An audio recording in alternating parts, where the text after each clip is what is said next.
My father died, and I inherited his house. Since I haven't been there for a while, I decided I would have to move out and make it my own home. The old wooden building is in the middle of the forest, surrounded by tall trees and strange solitude.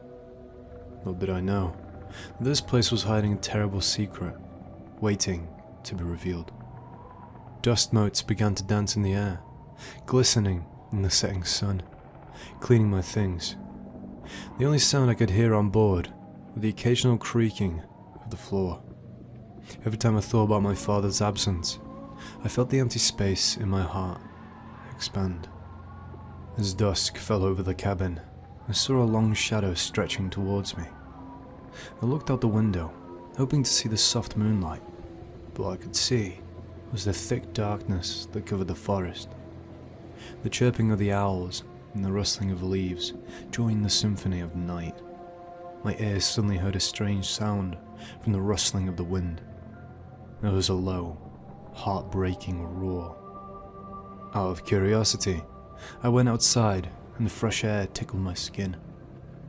I saw something hidden in the distance among the twisted trees.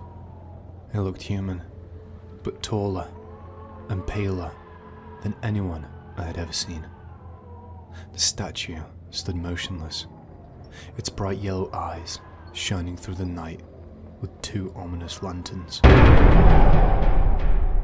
As soon as I felt it looking directly at me, my heart began to pound with fear. My instinct told me to run back inside to get to safety. I pushed open a large door with trembling hands, amplifying the familiar creaking of the door. While looking for a weapon to protect myself, I chose a sturdy kitchen knife. I held it tight, hoping to catch another glimpse of the man through the window, but in terror, it vanished into thin air. I took deep breaths to try to calm myself down and dismissed the sighting as a fantasy. I figured maybe the darkness had tricked my eyes. I felt a chill go up my spine as I stood there, though. Everywhere he turned, there was a sense of dread and an unexplainable weight in the air. It was getting harder and harder to sleep. I was constantly dreaming of the scary pale figure. All it did was stare at me endlessly. I shut awake several times at night, so I had to figure out exactly what had happened. I had to unravel the mysteries of my father's cabin. I began searching all over the internet, hoping to find clues that could tell me more about these scary creatures. At some point, I came across stories about skinwalkers. These are said to be beings that can change shape. They've been known to stalk people at night in abandoned places by taking on human forms. The more I read about this, the more it seemed like my encounter matched the creepy stories and these terrifying creatures. Skinwalkers are said to occur only in abandoned places, so that matches the location of my father's cabin. The story behind these figures is that they are evil spirits who imitate people and cause fear and chaos with this. I understand that what I'm saying sounds insane, but please believe me. As night fell, I felt like I was being watched all the time. With every creak of the floor and the sound of the wind outside, shivers ran down my spine. I found strange footprints in the mud around the cabin that led to nowhere, making me wonder if it was just my imagination playing tricks on me. I even began to think that they were my own footprints. One evening, as I sat by the fireplace, I heard a soft tapping on the window. My heart was racing as I turned and saw a pair of bright yellow eyes staring at me from the darkness. The form was black, but this time closer, just behind the glass. I was horrified. Without thinking, I ran upstairs and hid. In the safety of the upper room, I tried to organize my thoughts, my heart pounding in my chest. Fear engulfed me as I pondered what I'd seen. Did I really see a skinwalker? I sat there for what felt like eternity, listening to the eerie sounds of the night outside. Every creak, every rustle, seemed to send a shiver down my spine. I couldn't shake off the feeling that I wasn't alone, that those piercing yellow eyes were still watching. As the night wore on, exhaustion overcame my fear, and I fell asleep. Nightmares plagued my dreams, filled with haunting visions of that creature. When morning finally arrived, and I saw the sun's rays coming through the window, It gave me a sense of relief. The events of the previous night felt like a distant nightmare, but the memory of the creature remained vivid in my mind. Determined to put the gruesome encounter behind me, I packed my things and left the cabin. The weight of the unknown still gnawed at me, but I knew I had to move on. I couldn't risk staying there any longer. As I drove away from the cabin, the feeling of unease lingered, and I wondered what secrets the forest held. Perhaps some things were better left undiscovered, and the truth of that night would forever remain a mystery.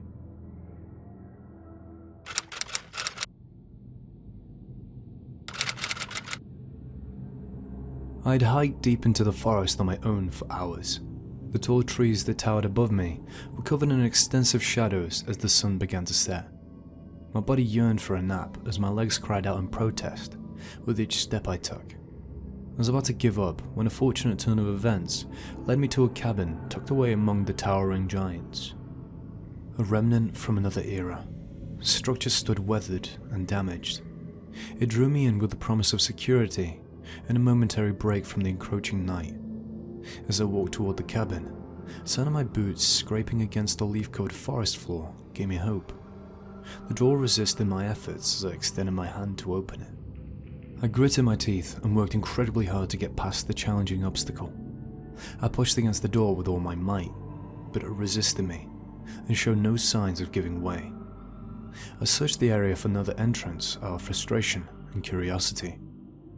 Then, as I shifted my focus to other parts of the cabin, I noticed a shelf that was shakily leaning against the exterior wall and appeared to have been forgotten. I pondered the benefits and dangers out of intrigue. I suddenly decided to follow this unusual course after experiencing a surge of resoluteness. I gently prodded the shelf aside to reveal a tiny opening leading to an enigmatic house. I quickly slithered through the opening, leaving the scrutiny of the outside world behind. As I walked in, the room fell into silence. Dust started to fill the air, and a strange chill crept down my spine. The cabin was filled with an odd stillness, as if time had stopped inside these walls. I couldn't help but notice the scattered, haphazardly arranged piece of furniture that seemed to be attempting to defend the area from an unidentified presence. There had obviously not been a resident here for a very long time. Curiosity and a tinge of fear propelled me as I made my way deeper inside the cabin, my steps muffled by the accumulation of layers of neglect.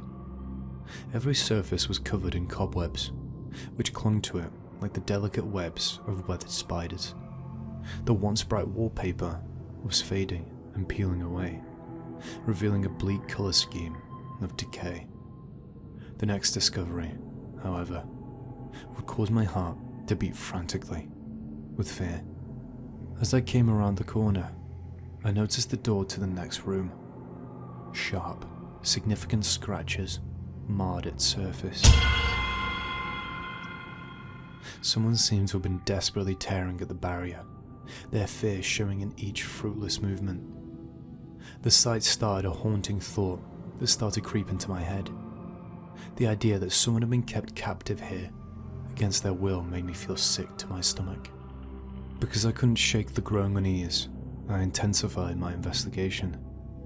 I saw more and more evidence of agony and horror as I entered more rooms. The floor was marred by dried out, dark stains that stood for tragedy and passage of time. I couldn't help but feel unwelcome, and as though I was looking through these deserted walls and learning a scary secret. When the cabin suddenly creaked and the silence was broken, my heart skipped a beat. I thought I might suffocate as the atmosphere turned ominous and stagnant. My every move seemed to be being ominously observed by a cloaked figure. I was forced to flee by fear. Adrenaline rushed through my veins as I ran for the door, frantic to escape the cabin's menacing grasp. As I stepped outside and inhaled the fresh air, I trembled for my phone and dialed the emergency number. The police arrived a little after that, their lights piercing the darkness of the forest. In the hopes that my concerns weren't unfounded and that I hadn't become a victim of my overactive imagination, I held my breath as I walked them back to the cabin. The police officers' expressions mirrored my own, growing uneasy as they examined the bloodstains and deep scratches etched on the door. Their brows were creased with worry, and there was a sense of urgency. The police searched for clues for hours, their whispers barely audible against the background of the arid forest. Then, with grave and gloomy expressions, they emerged. They supported my worst fears, demonstrating that the bloodstains weren't old. They were still quite fresh, and looked like they had just been made. There was a series of chilling questions that kept popping into my head. We were left in the dark as to who had shed that blood, and what had taken place within these walls, because the police were unable to provide any information, and the mystery grew as a result. It was a knot in the web of reality that was difficult to untangle. Days turned into sleepless nights as I tossed and turned, plagued by the cabin's enigma. Unanswered questions gnawed at my sanity in the recesses of my mind. I was left wondering what had happened to the person who had been imprisoned inside those walls, and how had they ended up in this abandoned location, as the weight of the unknown pressed down on my consciousness and put me in a constant state of unease. The cabin persisted as an unsettling mystery with closely kept secrets. Some puzzles are meant to be left unsolved. They're meant to prowl around in the forest shadows, entwined with the unsettling allure of the unknown. As a result, I'm lying here awake, tormented by old memories, and the enigmatic cabin in the woods will always have a hold over me.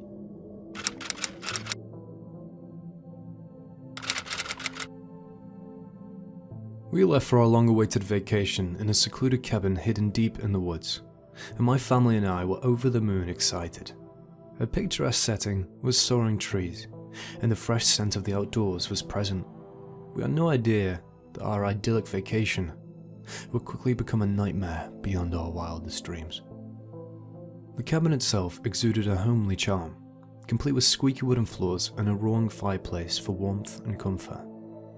We entered, and I immediately felt a strange sensation. It seemed as though there was something waiting to be found in the air. But I dismissed the sensation, attributing it to the novelty of our environment. First to notice something odd was our daughter, Emily. She started acting differently, but not drastically enough for us to notice right away. She would fixate her eyes on an apparition off in the distance. Her occasional whispering to herself gave the impression that she was conversing with an invisible friend. We initially wrote this off as a typical child's overactive imagination, but as the days passed, her actions became more and more strange. She would awaken in the middle of the night, sobbing uncontrollably, saying she had seen a shadow figure looking outside her window. Though we made an effort to reassure her by explaining that she was probably experiencing vivid nightmares, we secretly knew that there was something more scary at work. Strange events started to happen more and more frequently in our cabin as time went on. During the dead of night, doors would suddenly slam shut, and whispers would reverberate through the walls. An unsettling glow now emanated from the once cozy fireplace, creating unsettling shadows throughout the space. Sarah, my wife, slowly lost her once vibrant personality and started to become more agitated and anxious. An icy chill crept through the air as I read Emily a bedtime story one evening while we were sitting together in her room. My skin prickled with goosebumps as I caught Emily's attention focused on a particular area of the room. "He's here, Dad," she whispered, pointing with her small finger, shaking. A wave of fear swept over me as my heart skipped a beat. I continued to follow her gaze, but I saw nothing. Except for us two, nobody was in the room. The space was infused with a weird energy by an unseen presence that I felt. We were in the grip of something supernatural because fear began to gnaw at my very core. The next day, we decided to leave the cabin because it was just getting too creepy for us. But as we were gathering our belongings, a loud crash could be heard throughout the cabin. An old dusty photograph that had been long forgotten lay shattered on the floor when we hurried to investigate. In it, a man with dejected eyes was shown. Our daughter was with us and made it clear that that is the man she saw in her room. I picked up the picture with trembling hands, and as I did so, I got a very strange feeling through my body. I could hardly see, and I got very little air. I didn't know what was happening to me. I dropped the picture, picked up my daughter and my wife by a hand, and we immediately left this crazy cabin. We left the once idyllic sanctuary, now a haunted prison, as we fled the cabin out of fear. The things that happened on those tragic days had a lasting impact on our lives. Years of therapy would be necessary for Emily to recover from the scars that unknown spirits left behind, because she would continue to experience nightmares and strange visions. And I was only a mere shadow of my former self after that encounter, which had permanently altered me. We continued to ponder the riddles that surround that cabin. Was there really a ghost there? Was it something supernatural that gave me such a strange feeling? Or was it just in my head? The unanswered questions continue to haunt our memories and serve as a constant reminder of the uncertain nature of life and the terrifying forces that can lurk in even the most unlikely places.